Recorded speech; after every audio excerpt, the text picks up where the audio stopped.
Seja bem-vindo ao nosso canal. Hoje nós vamos resolver mais uma prova do IDIB. Desta feita, a prova que foi aplicada no concurso do município de Novo Gama, no estado de Goiás, certo? Essa prova aqui é de nível médio. Se você quiser ter acesso aos cadernos de prova que eu tenho, basta ir no meu blog e lá na descrição do vídeo, você acessa meu blog e vai poder encontrar os cadernos de prova que eu tenho. Bom, vamos dar uma olhadinha aqui no edital, no que foi cobrado, no que caiu, tá certo? Se você clicar aí no link da descrição, você vai cair nessa página aqui, e aí a gente vai resolver aqui a prova da Prefeitura do município de Novo Gama, e aí então você clica, a página vai abrir, aí você vai vir aqui, ó, nível médio, né? Porque a prova que nós vamos resolver é de nível médio.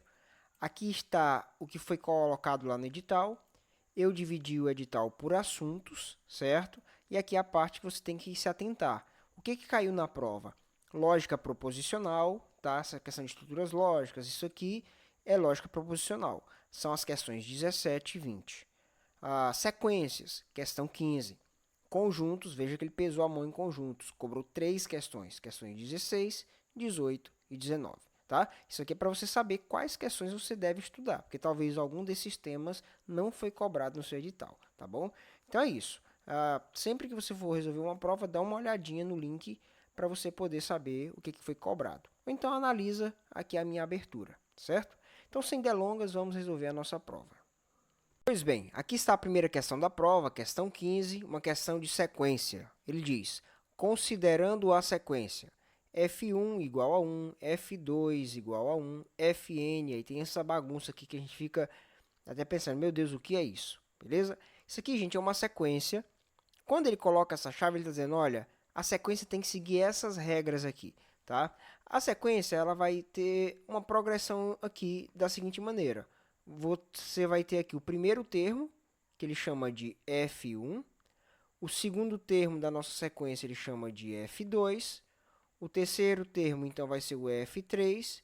O que é esse Fn, professor? Bom, é qualquer valor acima do 3, ó, para todo n maior ou igual a 3. Então, do 3 para frente. Ou seja, a regra para o primeiro termo é essa, a regra para o segundo termo é essa, e a partir do terceiro termo, do terceiro, quarto, quinto, sexto, e aí por diante, você tem que seguir essa regra de baixo aqui, tá bom? Então, aqui, ó, vai ter uma sequência que vai chegar até o termo 7, que é o que ele pede aqui embaixo.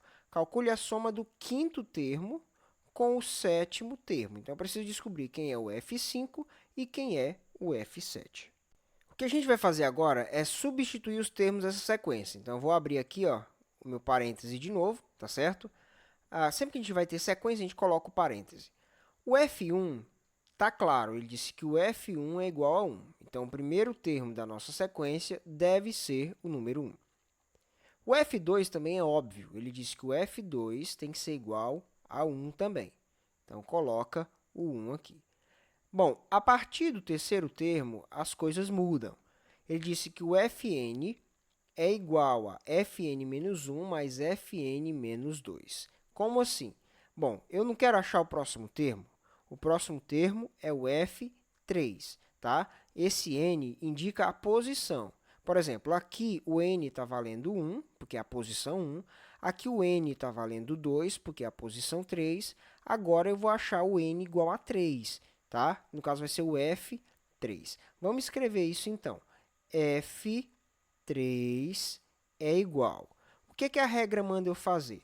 Se o n aqui está valendo 3, bem aqui na frente eu vou escrever o 3 menos 1, porque o n está valendo 3, certo? Então, aqui eu vou colocar o F2, certo? Ó, o n vale 3, 3 menos 1 é 2. Aí ele manda eu colocar aqui um sinal de mais quem? F de n menos 2. Se o n vale 3, 3 menos 2, 1. Então, nesse caso, eu acho o f de 1, certo? Quem é o F2? O F2 vale 1, acabei de achar, né? Está aqui na cara. O F2, que é o próximo, né? Perdão, eu troquei a ordem, né? Primeiro o F2 vale 1 e o F1 vale 1 também. Então, fica 1 mais 1 igual a 2. Isso significa que o terceiro termo da minha sequência é o número 3. Aí eu vou prosseguir. eu preciso chegar até o sétimo termo. Então, agora eu vou calcular o F4, certo? Bom, como que eu calculo o F4? Primeiro, eu vou pegar o 4 menos 1, que dá 3. Então, eu vou ter que calcular aqui o F3 mais n menos 2. O n não está valendo 4 agora? 4 menos 2, 2. Então, nesse caso, F2. O F3 eu acabei de encontrar. Ele vale 2, não é isso? O F2 eu já conhecia, vale 1. Então, significa que o F4 é igual a 3. Então, eu já venho e coloco ele aqui, né? Na verdade, eu até errei. Deixa eu apagar isso aqui. Aqui, na verdade, tem que colocar o número 2, não é? Aqui é o 2. E aqui, sim, vai ser o número 3, tá certo? Então, já achei 4 termos.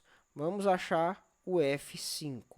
O F5, então, vai ser 5 menos 1, 4. Então, eu tenho que achar aqui o F4 mais 5 menos 2 dá 3. Então, nesse caso, eu vou achar o F3, certo? F4 mais F3. O F4 eu acabei de identificar, vale 3. O F3 vale 2. Então, 3 mais 2, que é igual a 5.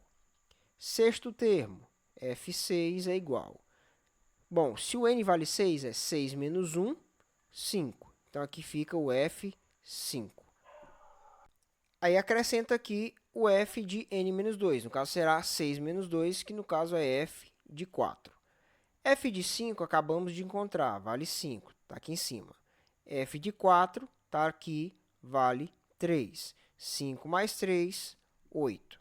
Né? Estou até esquecendo de colocar aqui. Ó. Então, aqui coloca o 5 e aqui coloca o 8. Bom, falta mais um termo. Precisamos chegar até o sétimo termo. Então, nós teremos f de n menos 1, no caso será 7 menos 1, 6.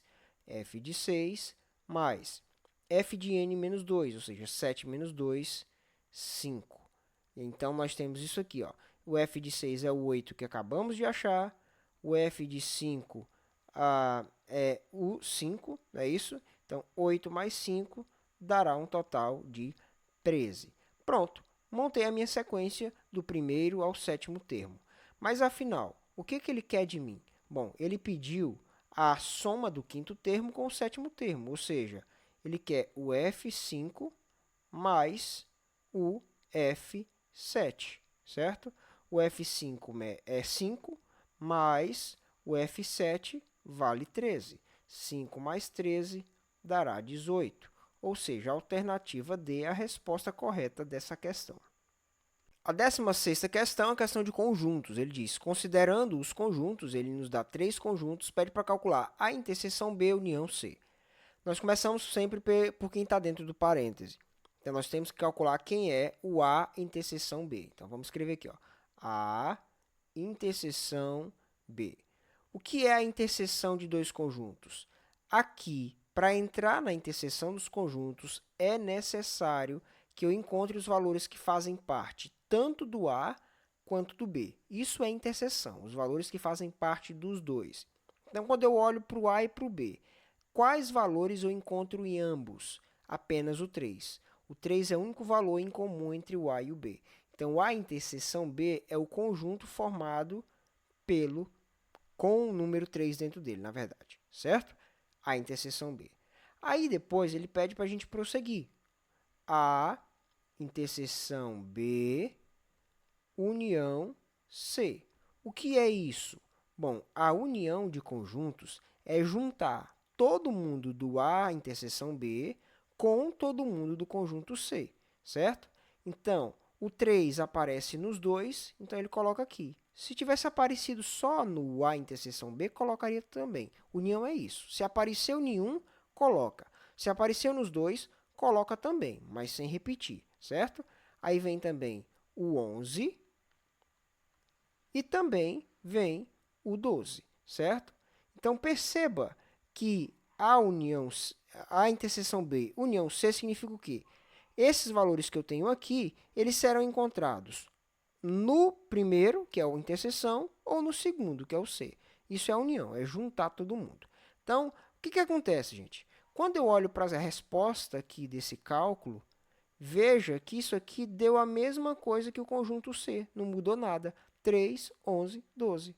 3, 11, 12. Ou seja, na hora de unir os dois conjuntos, o A interseção B não contribuiu com nada para aumentar a quantidade de elementos. Consegue perceber isso?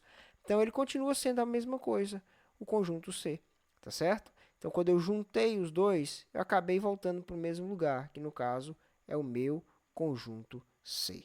Então, a resposta é a alternativa B. Só para esclarecer, se eu fosse fazer um desenho, seria assim, ó. O A interseção B, certo? A interseção B só tem esse valorzinho dentro dele. Só que ele está dentro de um conjunto maior, que é o conjunto C, que também possui o elemento 11, não é isso? E também possui o elemento 12. Então, só para ilustrar aí, tá bom? Próxima questão. Questão 17. Acerca dos princípios de raciocínio lógico, analise as seguintes afirmativas. Primeiro princípio, o princípio da identidade indica que uma proposição verdadeira é verdadeira e que uma proposição falsa é falsa. Exatamente. Isso é uma das primeiras coisas que eu ensino lá no nosso curso de lógica proposicional, tá? Uma proposição, ela sempre é igual a ela mesma. A ideia de identidade é que ela vai ser idêntica a ela mesma. Se ela é verdadeira aqui, ela vai ser verdadeira lá, certo? Então, uma proposição, ela sempre vai ser igual a ela mesma. Então, por exemplo, eu estou resolvendo um exercício. Aí, aqui tem um exercício que cita uma proposição P e uma proposição Q. Aí tem um outro exercício que vai ter a seguinte proposição, a proposição R e a proposição P de novo. Bom, o que eu concluí sobre o P aqui, eu posso aplicar diretamente para o P aqui também. Porque se ambos são a proposição P, significa que elas são iguais. E se elas são iguais, se ela é verdadeira aqui, ela é verdadeira aqui. Se ela é falsa aqui, ela vai ser falsa aqui também. Então, elas são iguais, certo? Nós estamos falando da mesma coisa. Então, se ela é verdadeira, é verdadeira. Se ela é falsa, ela é falsa. Se ela é verdadeira no começo, ela é verdadeira no final. Então, o princípio da identidade é isso mesmo. Há outras formas de expressar o princípio da identidade. Por isso que eu te aconselho a assistir lá as nossas aulas de lógica proposicional, tá bom? Vê lá na nossa playlist. Próximo. O princípio da não contradição indica que nenhuma proposição poderá ser verdadeira e falsa ao mesmo tempo. Exatamente. Uma proposição, ela não pode se contradizer. Uma hora é verdade e outra hora é falsa. Isso é uma contradição. Se você está resolvendo um exercício, você concluiu que a primeira deu verdade. Aí você foi obrigado a concluir que essa aqui é falsa. Às vezes a gente faz isso, tá, gente? A gente resolve um exercício e é obrigado a concluir algo. Se eu for obrigado a concluir uma coisa diferente do que eu concluí no início, eu estou me contradizendo. Eu errei o exercício em algum lugar, certo? Então, o princípio da não contradição me garante que eu não posso me contradizer. Uma hora ela é verdade e outra hora sendo falsa. No mesmo exercício, não. Se ela é verdadeira, ela é verdadeira. Ela não pode ser a mesma coisa no mesmo exercício, tá? Ah, não. Aqui ela vai ser verdade, lá vai ser falsa. Não faz sentido isso. Isso é contradição, tá bom? É igual alguém te contar uma história aqui e contar uma história diferente em outro lugar. Ele está se contradizendo, tá bom? É muito parecido, né? Então você tem que tomar bastante cuidado. E assistir a nossa aula lá também. Então isso aqui está correto, beleza? Próximo. O princípio do terceiro excluído indica que uma proposição poderá assumir um terceiro valor lógico. Não, gente. O nome já diz terceiro excluído. Só tem duas opções para uma proposição. Ou ela é verdade, ou ela é falsa. Não tem uma terceira opção. Não tem esse negócio de meio certo. Meio certo, para a gente, é errado. Ou está tudo certo, ou está errado. Certo? Então, se você tem uma proposição meio certa, então ela como um todo ela é falsa. Não existe esse de meio certo, tá bom? Então, está excluído o meio termo. Meio verdade, meio falsa, não. Ou é toda verdade, ou é toda falsa. Então, o princípio do terceiro excluído, ele diz que ela não poderá assumir um terceiro valor. E aqui está dizendo o contrário. Está dizendo que ela pode assumir um terceiro valor. Então, isso aqui está errado. Logo, A alternativa A é a correta, porque diz que apenas as afirmativas 1 e 2 estão corretas, beleza? Antes da gente ir para a próxima questão, deixa eu te dar um alerta. Se você não assistiu nossas aulas ainda, grave esses 3 princípios: identidade, contradição e terceiro excluído. Porque tem questão de prova que às vezes cai e coloca um outro princípio que nem existe, certo? Você tem que saber quais são os 3 princípios: identidade, não contradição e terceiro excluído. Você tem que saber quais são os 3 princípios e a definição deles. Tá? Eu já vi questões de raciocínio lógico, onde ele coloca um princípio que não tem nada a ver com a lógica proposicional. São esses 3 aqui. Então, grava eles e o significado deles, tá bom? Então, é isso aí. 18ª questão, questãozinha de conjuntos. Em uma sala de 50 estudantes musicais, 18 cantam, 26 tocam instrumentos e 2 tanto cantam como tocam instrumentos. De acordo com essas informações, determine quantos desses estudantes nem cantam e nem tocam instrumentos. Então, o que a gente vai fazer? Vai fazer aqui uma ilustração, certo? Vamos colocar aqui. Aqui a gente tem o que a gente chama de conjunto universo. O que é o conjunto universo? É o conjunto de todas as pessoas que nós estamos analisando. Nesse caso, os estudantes de uma sala de música, tá certo? E aí, então, nós temos 2 grupos, o grupo dos que tocam e o grupo dos que cantam. Então, nós vamos puxar aqui um gráficozinho, ó, um diagrama, certo? E um outro diagramazinho aqui, ó. Beleza. Aqui vai ser o C, é o conjunto daqueles que cantam. Aqui vai ser o T, conjunto dos que tocam. Então, nessa região aqui, ó, quem canta, nessa região aqui, quem toca, e do lado de fora, quem nem canta e nem toca. Beleza, por onde a gente começa? A gente sempre começa pelo meio, por quem faz tudo. Quem faz tudo, nesse caso, canta e também toca, certo? E ele diz que 2 alunos tanto cantam como tocam instrumento. Então, nós vamos colocar aqui o número 2, certo? Apenas para ficar registrado, para você poder anotar, você vai colocar assim, ó, C, I, T, igual a 2. Ou seja, quem canta e toca é um total de 2 pessoas, beleza? Veja só, a questão disse aqui o seguinte, que 18 alunos cantam. Então, todo mundo que está nessa região aqui são os cantores. Nesse meio são os cantores que também tocam. A pergunta é, desses alunos cantores, quantos dele vão ficar aqui, ó, nessa região? Que região é essa, professor? É a região dos que apenas cantam. Porque essa aqui onde está o número 2 são os que cantam, mas também tocam. Essa aqui mais afastada é de quem apenas canta. Então, nós vamos colocar assim, ó, só C. O que é o só C? São a quantidade de pessoas que só cantam. Então, todos os cantores são 18, diz o enunciado. Aí eu vou excluir os 2 que também fazem parte dos tocadores. Então, 18 menos 2, 16. Então, eu coloco um 16 aqui. 16 alunos apenas cantam. Aí, junta com os 2 que também tocam, 16 com 2 dá 18. Essa é a chave para resolver essas questões de conjunto. Nós temos que entender que quando diz que 18 cantam, não quer dizer que eles só cantam.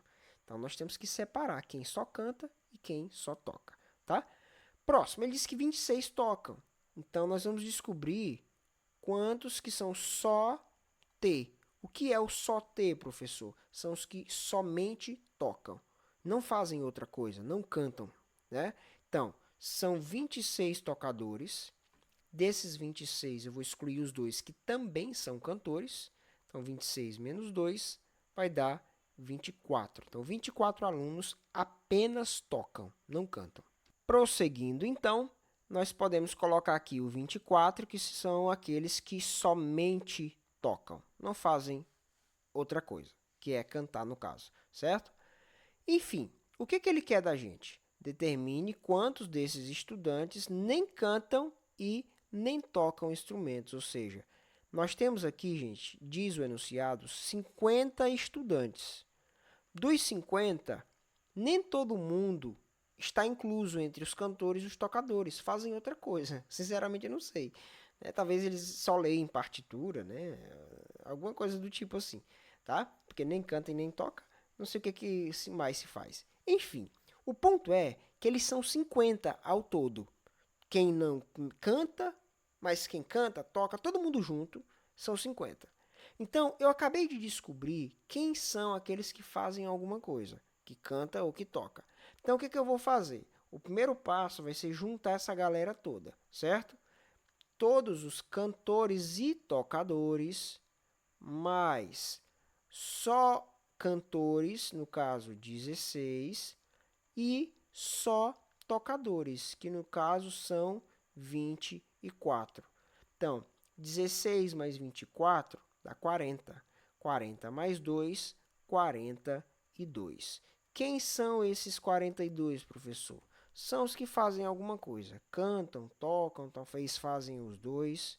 Bom, mas não são 50 alunos? Sim, professor. São 50 alunos, certo? Então, eu vou fazer o quê? Eu vou pegar todo mundo, que são todos os alunos. Eu vou excluir os 42, que são aqueles que fazem alguma coisa, dessas duas aqui descritas. Então, vai me sobrar um total de 8. Então, 8 alunos são aqueles que nem cantam e nem tocam, certo? Então, primeiro, eu descobri quem é que faz alguma coisa, né? Das aqui descritas, que é cantar e tocar. Quem sobra é o que não faz nenhuma das duas coisas, faz outra coisa lá na sala. Eu não sei o que, tá certo? Então, a alternativa D é a alternativa correta da nossa questão. 19ª questão, questão de conjuntos. Calcule a soma dos números pares existentes no conjunto abaixo. A é igual, x pertence aos inteiros, tal que 1 é menor ou igual a x, que é menor do que 10. Vamos entender. Ele diz que x pertence aos inteiros. O que são os números inteiros? São os números que não têm vírgula, que não são quebrados. É 1, 2, 3, 4, menos 1, menos 2. E aí ele estabelece um limite. São os números inteiros entre 1 e 10. Quem são esses números entre o 1 e o 10? Bom, perceba, 1 menor ou igual, então significa que o 1 vai ser incluso. Aí 2, 3, 4, 5, 6, 7, 8, 9. Professor, e o 10? O 10 não entra, porque ele não colocou o tracinho aqui embaixo. O x tem que ser menor do que 10. Então, o 9 é o limite, certo? O próximo já seria o 10, mas ele não pode ser igual a 10. Se tivesse um risquinho aqui embaixo, igual está aqui, o 10 entraria, certo? Então, o 1 é menor ou igual a x. Se esse risquinho não tivesse aqui, o 1 não entraria aqui. É assim que funciona conjuntos, tá? Quando tem o risquinho, o valor daqui entra. Quando não tem o risquinho, eu começo um pouco mais para frente. Então, esses são os números inteiros, entre 1 e 10, considerando que o 1 pode entrar, mas o 10 não pode, certo? Agora, eu vou procurar quem são os números pares existentes no conjunto. Quem são os pares que nós temos aqui? Nós temos o 2, nós temos o 4, nós temos o 6, nós temos o 8. Então, ele quer que eu some esses números. 2 mais 4 mais 6 mais 8. Não é isso? 2 mais 4, 6. 6 mais 6, 12. 12 mais 8 vai dar 20, conforme a alternativa D. Qual é a dificuldade ou a pegadinha dessa questão? Aqui, ó, o 10 não entra, certo? O 10 não pode entrar. Bom, mesmo que o 10, se você pensasse que o 10 entraria, né, você colocaria mais 10 aqui e ia dar 30. Não ia bater com as alternativas. Então, não estava tão difícil de errar essa questão, tá? Mas fica atento com esse menor ou igual ou com o menor. 20ª e última questão, questãozinha muito simples. Ele diz, das sentenças abaixo, marque aquela que não é uma proposição. Gente, qual é a definição de proposição? Ela tem que ser afirmativa, certo? Ela tem que ser afirmativa, ela tem que ser uma afirmação. Nem toda afirmação é proposição. Mas veja, quando você olha para a letra C, você tem uma pergunta. Acabou, resolveu a questão, certo? A única que não está afirmando nada é a C. Então, daqui eu já sei que ela é a resposta, Se todas fossem afirmações, aí eu ia procurar mais alguma coisa, que é a sentença aberta, coisa que a gente explica no nosso curso de lógica proposicional. Mas aqui está muito claro. A única que não é afirmação é a C, então ela só pode ser a única que não é uma proposição. Beleza? Resolvida a nossa prova, tenha bons estudos, veja aí a nossa playlist que vai aparecer para você aí na tela, clica nela aí e resolva as outras provas que a gente já tem, tá bom? Valeu!